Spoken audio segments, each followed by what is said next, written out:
ওই জায়গায় ভাবছি যে তোমাদের জন্য একটা ফ্যাক্টরি তৈরি করব, আর ওখানে যদি একটা ফ্যাক্টরি তৈরি করি তোমার বাবা আবার নতুন করে বিজনেস শুরু করতে পারবে। রিহান, আমি যে তোমাকে কি বলে ধন্যবাদ দিব তা বলার ভাষা আমার কাছে নেই।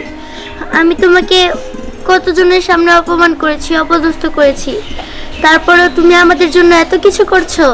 আরে এসব কথা বাদ দাও, শুনো, এখন আমার একটাই টার্গেট, আর সেই টার্গেটটা হইলো তোমাকে যত যা কিছু আছিল সব ফিরিয়ে দেওয়া। আমি সব আস্তে আস্তে করবো, করার পরে সব কিছু তোমাকে নামে লেখা দিব।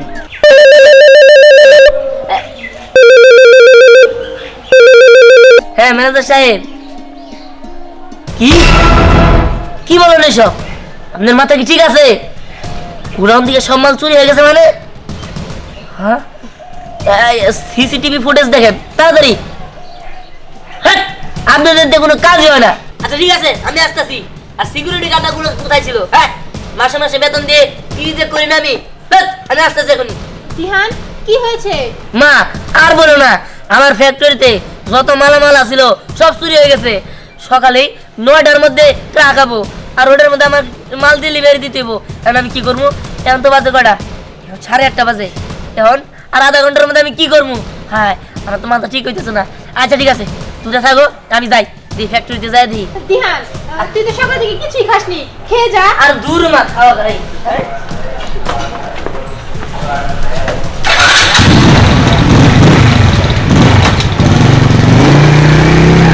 আমার ছেলের এত বড় শত্রু কোথায় পেলো? আমার তো ছেলের কোনো শত্রু ছিল না, এত বড় ক্ষতি। আন্টি, তুমি কোনো চাপ নিও না, আমাদের তো অনেক শত্রু, তাই না? আমাদের কাছে কোটি কোটি টাকা আছে, এর জন্য হয়তো মানুষ আমাদের পিছনে শত্রু লাগিয়ে দিয়েছে। তুমি যাও, তুমি ঘরে যেয়ে রেস্ট নাও। আর ধ্যান আছে না, ধ্যান সবকিছু সামনে নেবে। আচ্ছা ঠিক আছে, আল্লাহ যেন আমার ছেলের দিকে মুখ তুলে তাকায়।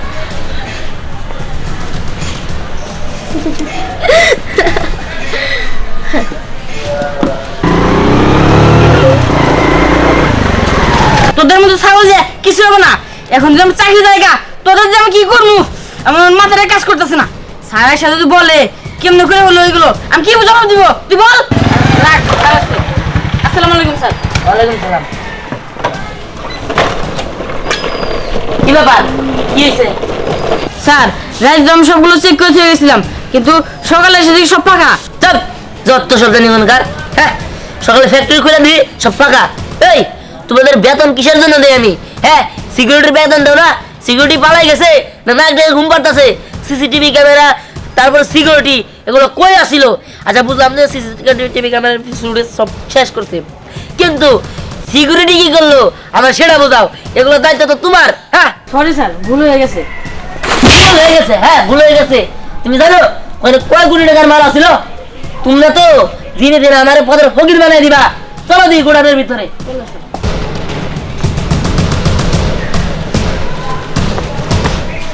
আসসালামু আলাইকুম ম্যাডাম। ওয়ালাইকুম আসসালাম।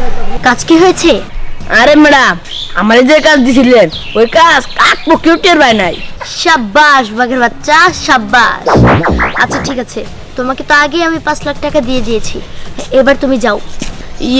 আচ্ছা ম্যাডাম, পোলা বানেরও টাকা পয়সা দিতে হয়, আর ব্যাগসুর দাম দাম বেশি। ম্যাডাম আর করে টাকা বাড়িয়ে দিলে ভালো হইতো না? আচ্ছা ঠিক আছে ঠিক আছে, 2 লক্ষ টাকা আরো নিয়ে যেও। আর শোনো, সামনে কিন্তু তোমার জন্য একটা অনেক বড় কাজ আছে। কি কাজ ম্যাডাম? এই সোয়াগ এই পৃথিবীর যে কোনো কাজ পারে, আপনি খালি কোন।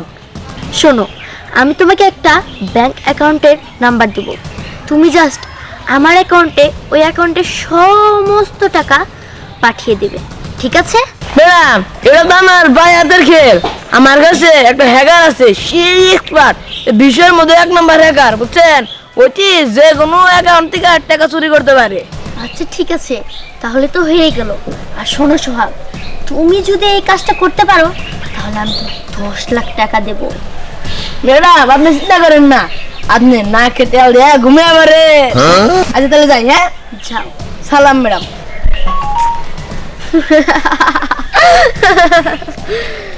সব কাজ তো হয়ে গিয়েছে, এইবার শুধু পথে বসার পালা।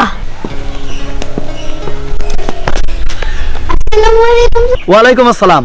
তা মা, তুমি কেমন আছো? চাচা, আমি ভালো আছি। কিন্তু আপনারা দেখা যাইতেছে এখন আপনি পুরোপুরি সুস্থ। হরে মা, আল্লাহর রহমতে আমি একেবারে সুস্থ হয়ে গেছি। তা আমি বুঝলাম চাচা, কিন্তু দামি জুতা, দামি প্যান্ট, আবার কোট, এগুলো এলো কোন থেকে? আরে মা, সবই আল্লাহর খেলা। একজন হঠাৎ করে দেবদূতের মতো আমাকে পাশে এসে দাঁড়াইলো। আমরা এখন আগের থেকে অনেক ভালো আছি, আমাদের সবকিছু আবার নতুন করে সাজাইতেছি।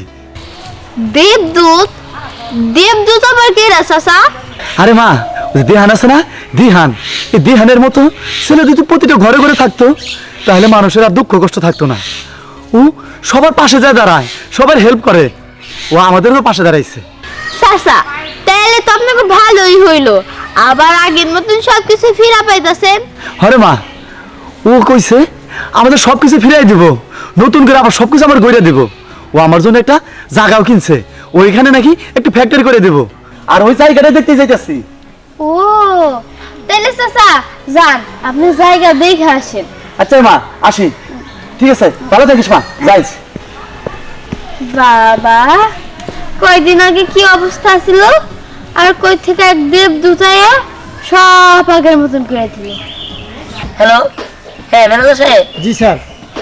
শুনেন, ব্যাংকের লোকজন টাকার জন্য আসলে আপনি ব্যাংকের থেকে টাকাটা তুইলা তাদের টাকাটা একবার পরিশোধ করে দিন।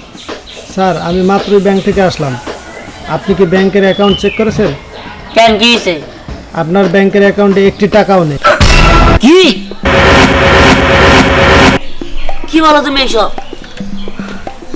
আমার ব্যাংকের টাকা সব উধাও হয়ে গেছে, সর্বনাশ।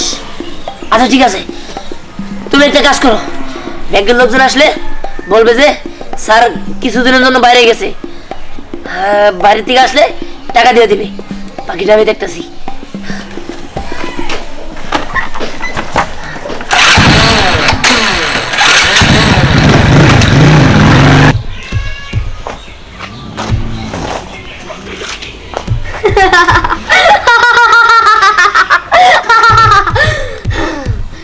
আজকে আমি সাকসেস, আমার প্ল্যান সাকসেসফুল। আমার যে আজকে কি খুশি লাগতেছে তা আমি ভাষায় প্রকাশ করেই বলতে পারবো না। দিহানকে দিহানকে আমি পথের ভিখারি বানিয়ে ফেলেছি। দিহান, এবার তোর কি হবে? তুই কোথায় থাকবি, কি খাবি না খাবি?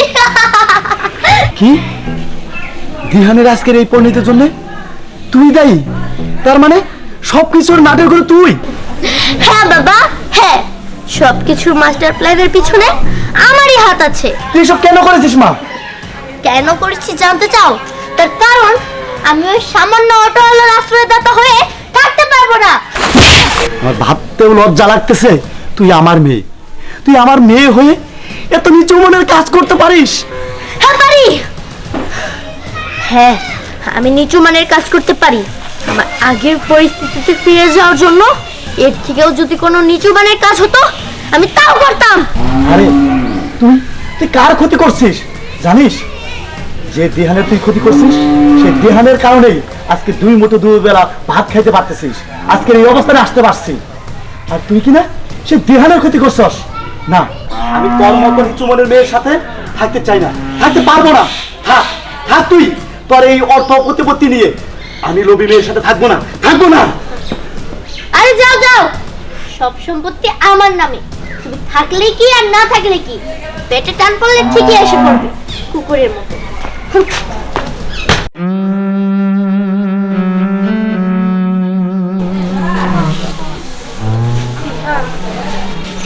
মা, মন খারাপ করো না, আমি তো কিছু না কিছু একটা করতে পারি।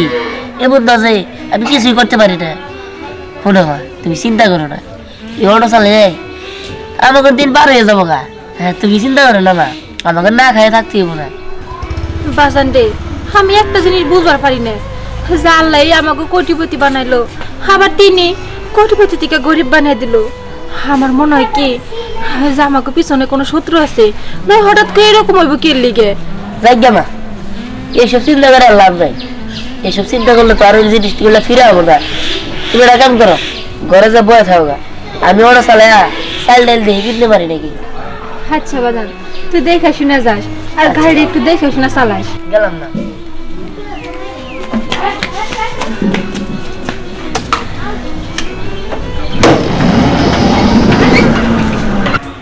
তেরিকা এখন পর্যন্ত একটা অটোর খবর নাই, অটো রিক্সা কোনো কিচ্ছুরই খবর নাই। ভাল লাগে না, কতক্ষণ ধরে দাঁড়িয়ে আছি। খালা বাড়ি যাবো, খালা আমার লেগা কি কি বানাই রাখছে আমি জানি, আমার লেগা পিঠা বানাইছে, কিন্তু অটো রিক্সা টিক্সা কিছুই তাইতেছে না, ভাল লাগে না। আব্বারে কত করে কইলাম যে আমার একটা সাইকেল কিনা দাও, সাইকেল কিনা দিলে আমি সারা শহর ঘুরতে পারবো। না, মেয়া মানে সাইকেল চালানি লাগে না, এই করা লাগে না, ওই করা লাগে না, ভাল লাগে না। আরে ওই তো একটা অটো আইতাছে, এটাই জামগা।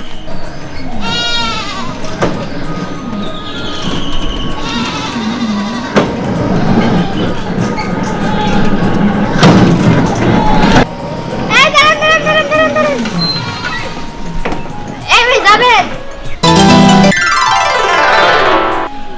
বুঝলাম না কিছু, আমি কিছু চোখে গোলা দেখতেছি না ভুল দেখতেছি? না না, সত্যি হয়তো কোটিপতি এখন অটো চালাইতেছে, কাহিনী কি? হ্যাঁ, তুই ভুল দেখতেছিস না, আমি সত্যি কোটিপতি দিহান। আগে আসলাম, কিন্তু এরা আবার অটো হয়ে গেছি। আল্লাহ গরিব মানুষের কপালে সুদ বেশি দিন দেয় না, আমার সব কিছু নষ্ট হয়ে গেছে। আমার মাথায় একটা জিনিস ঢুকতেছে না, তুই কোটিপতি থেকে নিচে নেমে এখন অটোওয়ালা হইলি, আর স্নেহারা এখন প্রাইভেট কার চালায়। আচ্ছা, তুই না স্নেহা গস্ত্রয় দিছিলি, তুই নগর কোটিপতি বানাইছিলি? হ্যাঁ, এর ভিতরে আমার মনে হয় কি একটা বড় সড়ো পেঁয়াজ আছে। তুই কত মন্দ কথা, এটা তো আমি কোনো ভাইবা দিই নাই। আচ্ছা তুই অটো তো ঠিক আছে।